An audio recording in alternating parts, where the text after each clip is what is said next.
What's up, ladies and gents, bringing you a video on Black Ops. Now, we're going to be talking about balance today. The patch has just come out, so I'm not on the subs at the moment, but I just wanted to give you some insight on my views on balance for Black Ops. Mainly due to the fact that I've seen some people in the past say that certain guns are overpowered. I think they just misunderstand how the game is designed and how things actually are working. So let's take a look at the guns. You will see that the top tier guns currently in this game, from what I understand, is the Cuda, the Weevil, the Razorback.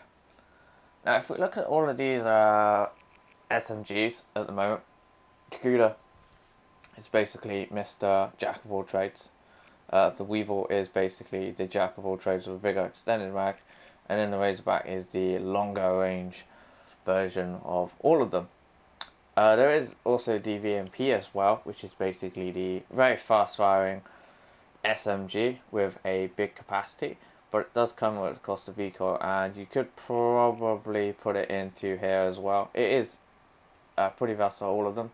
The only ones that aren't versatile are the Vespa, which has a extreme weakness in the fact that it runs out of ammo extremely quickly and has a very long reload, and then the Pharaoh, which basically doesn't have the enough range or burst compared to the Razorback. The reason why people pick these guns over everything else, especially in the SMG category, is the fact that they are extremely versatile. In a game that you can die from any direction very quickly, you want to have the versatile option because it allows you to fight in as many engagements as possible, because you're not exactly sure what you're going to be playing against or playing with, and therefore it allows you to perform best. Does this mean these guns are overpowered? No. It's just the game design means that the more efficient and best way of playing is to go with the versatile option as opposed to the risky option. If we go to assault rifles, we will see the same trend appear here. The KRM is the KR, or the AK, whatever you want to call it, appears often because it is quite simply the Jack of all trades, master of none. It also has a nice little benefit, which is the silencer gives it a reduced penalty compared to the others. The XR2 is probably arguably the best gun in the game, especially when it comes to burst fire. It has long range, it has potentially close range as well, and it's very strong. The HVK is the fastest firing assault rifle in the entire game. Second fastest firing assault rifle in the entire game. It has good range, it has good recoil, it has everything. These three pretty much are the best assault rifles in the game. They're all extremely versatile. They don't have a niche, and they're not ridiculously stupid. They're just very versatile and very good in most situations. They're not the best, they're just very good in pretty much all of them. The ICR is a very slow firing assault rifle that's extremely accurate. It has okay damage, it's just accurate is what it needs, what it has. The Man of War is basically the high damage assault rifle with a slow rate of fire and a lot of penalties attached to it with regards to recoil, how it feels, etc. The Shiva is a two-shot kill weapon that's extremely slow, has a lot of penalties and downsides to it, and it's pretty much niche. The MI is basically a worse version of the XR2 from what I understand. I haven't kept up with the weapon stats. And the other two are basically reclass versions, reskins of the other assault rifles in their respective categories. Now the shotguns, KRM, two-shot kill, very short range, very short one-shot kill range. Brecci, or Brecci, two-shot kill to a three-shot kill. It's okay, it's better, it's basically a fast-firing version of the KRM, easier to use, but you still have to pump the triggers. Haymaker, spammable, very spammable, low damage, but very easy to use because you just basically spam people.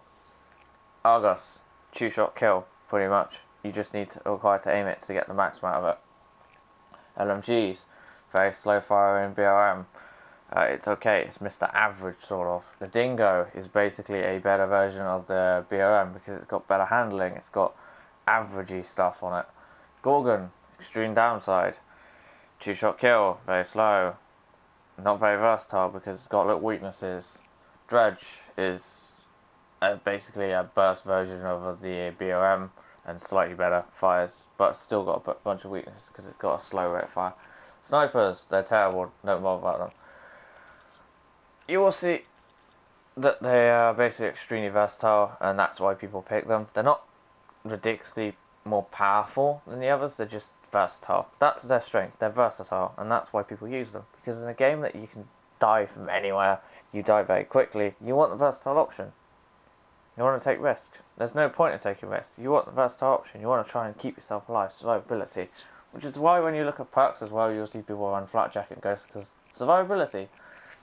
Overclocked is nice, it makes you earn the specialist, but unfortunately, it requires you to use the specialist to make great use of them.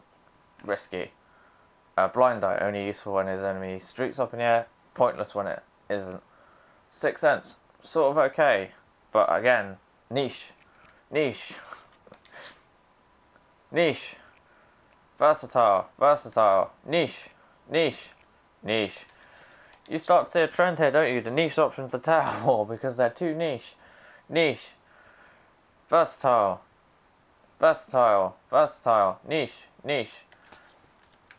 This is the biggest problem with pretty much the entire game design. It's working on the assumption that you're not going to be picking the most niche option. It's working on the assumption that everything is equal. From a basic point of view, this comes from the overall design of the game, if I'm honest with you. It's why people pick certain specialists, because they are just generally better, because they're more versatile, they're easier to use, they're more simple, they have an advantage that's built into them compared to some of the more hard to use, high risk, high reward stuff that really isn't really worth using, because you just using it puts yourself at a sort of disadvantage because you're using something niche. There's no point in not to run any of these stuff. It's also why as well people run UAV, Hater, and then something like Counter UAV, because it gives you information, and information where you know people are in a game that you die very, very quickly is extremely useful. It's why these are the best kill streaks in the entire game. I feel, from a fundamental point of view, if Call of Duty does want to balance itself out, it needs to look at the core of the game, and it needs to adjust itself from there to make it so there are certain situations where everything is viable in its case, and then weaken stuff down. But there still should be versatile options. However, that's not going to happen because that would mean changing the fundamental formula and ruining the game. So it's not going to happen. But at the moment, honestly, I feel that the game is probably the most balanced I've ever seen in Call of Duty, and it's fine. I have no problem with the game in its current state. I just wish some of the niche options, aka shotguns, were better in their niche. Apart from that, there's nothing else really to say. So, I hope you enjoyed the video. It's me talking about balance. I am just a lone voice on the internet, but there you go, that's my thoughts and feelings on Black Ops Balance. Hope you enjoyed the video. Don't forget to like, comment, subscribe, and apologies for the lazy content which I'm not editing. It takes me a while to render videos at the moment, and quite frankly, I don't know what I want to do content wise, so I'm just producing what I feel like. Have a good day, and I will see you next time.